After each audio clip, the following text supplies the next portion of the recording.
Good morning, everyone. Welcome to Pre-Market News and Views by In the Money Stocks. Today is Tuesday, August 23rd, 2011. Let's get right into the charts here. Looks like we're getting another pop in the S&P 500 E-mini futures today. Futures are trading higher by 12, a little bit, just about 12 points, up to around 1135 area, 12.5 points, right in that vicinity. You can see futures were much higher around 3 a.m.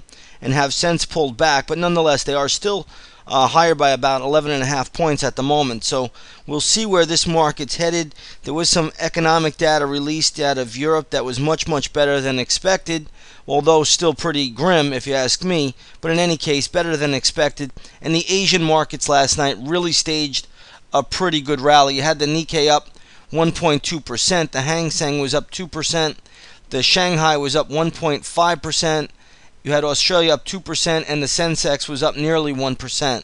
So big rally in Asia last night, and it looks like the markets closed up very strong right into the closing bell all across the Asian region. So again, very good move. Also, you want to note that the Shanghai was up sizably. Whenever the Shanghai index is up, usually commodities may be due for a little bit of a bounce. So let's take a look at our market here and look at the U.S. dollar index. You're going to see that the dollar is trading lower to start the morning, same as it did yesterday. If I rewind the hands of time, you'll see yesterday we started out lower, and by the end of the day, the dollar went positive. Today, you're seeing the same thing.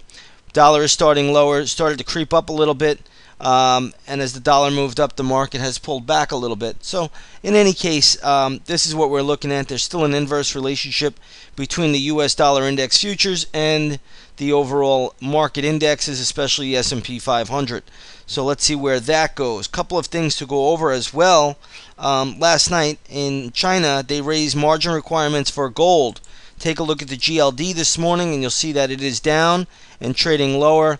Yesterday, I had talked about the GLD in here, and I said it's very extended, very overbought. And today, you see the GLD is down a little bit, pulling back. It's not a horrible pullback or anything like that, but nonetheless, the GLD is coming in off those highs pretty sizably. Yesterday, the GLD closed at 184.59. Today, it's trading at 182.82. So, again, decent little pullback. We can't make too much out of it. Let's take a look at SLV, which is silver, and you see the same thing there. Silver pulling back, coattailing the movements in gold. Now let's take a look at the USO. That's United States Oil Fund. This tracks WTI crude, and you're getting a nice little pop. It looks like oil is up about $1 and change, right to around $85 a barrel. So oil is trading higher today, and we'll see how that plays out. Now I said last night you could watch the. I said last night Shanghai was up very solid, so we could watch for Asian ADRs to have some early strength. Watch stocks like Baidu, severely overbought on the daily chart. This stock, if the markets can hold up and run today, this could be a runner. Also, let's take a look at Sina and Sohu, and you can see they're both up already. Sina is trading higher this morning, and let's take a look at Sohu, and we'll see how that's behaving. Not yet, so keep Sohu on the radar. Sohu could be a runner later. It hasn't started yet, so that's one that could run in sympathy. If the U.S. stock market holds up here, you could watch for Sohu to be a possible runner this morning. Okay, there are a few other things we have to look at here with stocks. You have ARM. Let me get that symbol up there. There we go.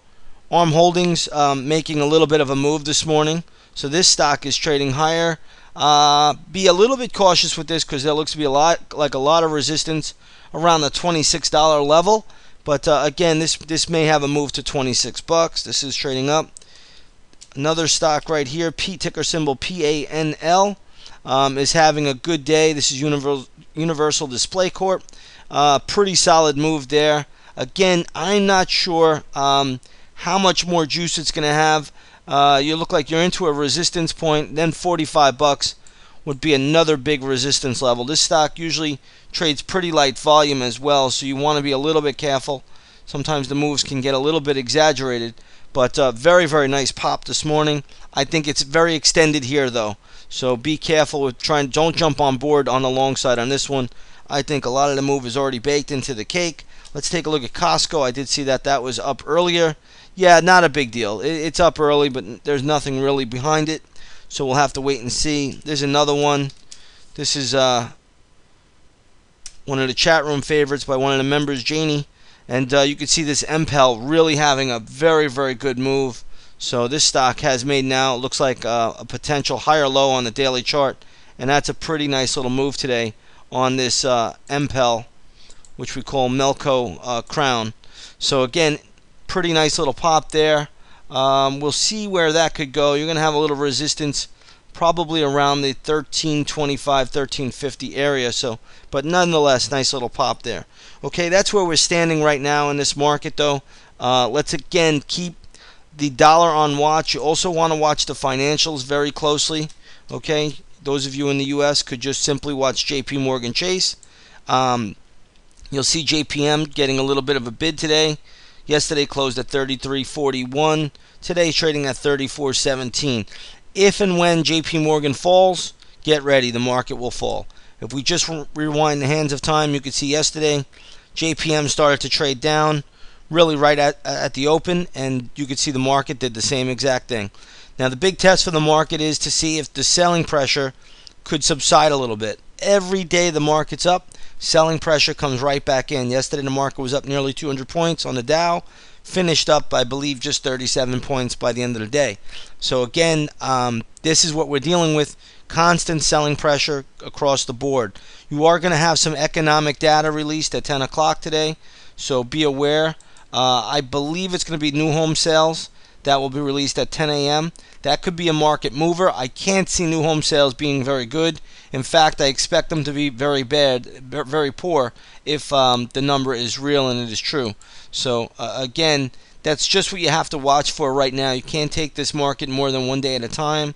Still at a very, very sensitive point, and we'll see where we go. But again, the futures are trading higher to start the day, and we'll continue to watch everything. Use those financials as a little bit of a barometer for the overall movement, and watch the dollar. Dollar moves up.